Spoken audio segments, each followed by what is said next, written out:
ಎಲ್ರಿಗೂ ನಮಸ್ಕಾರ. ನೀವು ನೋಡ್ತಾ ಇದ್ದೀರಾ ಕರ್ಣಿಕ. ಗುರುಭಕ್ತಿ ಅಂದ್ರೆ ಏನು? ಒಬ್ಬ ಗುರುವನ್ನು ನಾವು ಎಷ್ಟು ಮಟ್ಟಿಗೆ ಪ್ರೀತಿಸಬಹುದು, ಗೌರವಿಸಬಹುದು? ಬನ್ನಿ ಏಕಲವ್ಯನ ಕತೆ ಕೇಳೋಣ.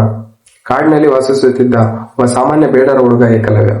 ಅವ್ರಿಗೆ ಒಂದೇ ಒಂದು ಆಸೆ, ಗುರು ದ್ರೋಣಾಚಾರ್ಯರ ಶಿಷ್ಯನಾಗ್ಬೇಕು, ಜಗತ್ತಿನ ಶ್ರೇಷ್ಠ ಬಿಲ್ಲುಗಾರನಾಗ್ಬೇಕು. ಆದ್ರೆ ದ್ರೋಣರು ರಾಜಕುಮಾರರಿಗೆ ಮಾತ್ರ ಪಾಠ ಹೇಳ್ಕೊಡ್ತಿದ್ರು.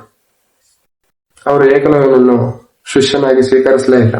ಮನನೊಂದ ಏಕಲವ್ಯ ಕಾಡಿಗೆ ಹಿಂತಿರುಗ್ತಾನೆ. ಆದರೆ ಅವನು ಹಠ ಬಿಡಲಿಲ್ಲ. ದ್ರೋಣಾಚಾರ್ಯರ ಮಣ್ಣಿನ ಪ್ರತಿಮೆಯೊಂದನ್ನು ಮಾಡಿ ಅದನ್ನೇ ತನ್ನ ಗುರುವೆಂದು ಭಾವಿಸಿ ಪ್ರತಿದಿನ ಆ ಮೂರ್ತಿಯ ಮುಂದೆ ಶ್ರದ್ಧೆಯಿಂದ ಬಿಲ್ಲುವಿದ್ಯೆ ಪ್ರಾಕ್ಟೀಸ್ ಮಾಡ್ತಾನೆ. ವರ್ಷಗಳು ಕಳೆಯುತ್ತವೆ. ಹೀಗೆ ಒಂದಿನ ಪಾಂಡವರು ಅದೇ ಕಾಡಿಗೆ ಬೇಟೆಯಾಡಲು ಬಂದಾಗ ಒಂದು ನಾಯಿ ಬೊಗಳಲು ಶುರು ಮಾಡುತ್ತದೆ.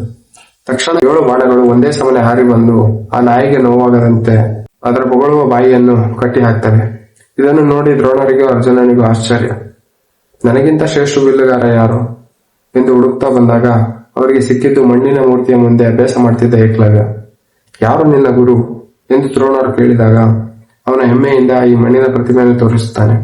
ತನ್ನ ಮೂರ್ತಿಯನ್ನೇ ಗುರುವಾಗಿಸಿಕೊಂಡು ತನಗಿಂತ ಶ್ರೇಷ್ಠನಾದ ಶಿಷ್ಯನನ್ನು ಕಂಡು ದ್ರೋಣರು ಗುರುದಕ್ಷಿಣೆಯನ್ನು ಕೇಳುತ್ತಾರೆ. ನಿನ್ನ ಬಲಗೈ ಹೆಬ್ಬೆರಳನ್ನು ಕೊಡು ಎಂದು.